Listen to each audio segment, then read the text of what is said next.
अस्सलाम वालेकुम।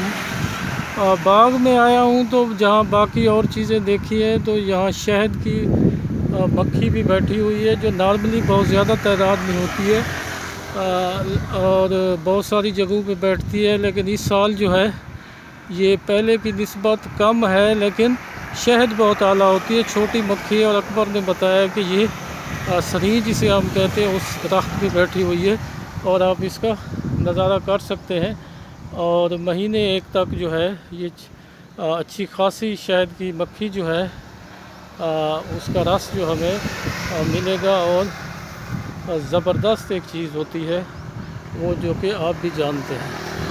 तो इसके साथ अकबर बता रहा था कि मिठा हमने लगाया था रोड के साथ, तो उसने भी इस बार फल उठाया हुआ है और फल मिठे के कुछ पौधे जो है वो अकबर आपको दिखाएगा कि कहाँ लगे हुए हैं।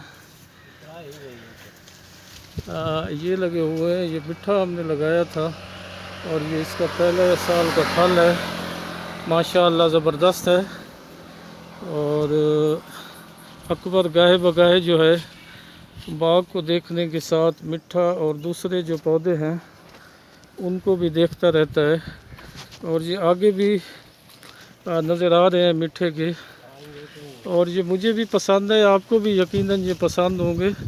ये बड़ी ख़ास और बड़ी अच्छी वैरायटी का मिठा है, तो इसको मिलजुल के एंजॉय करेंगे।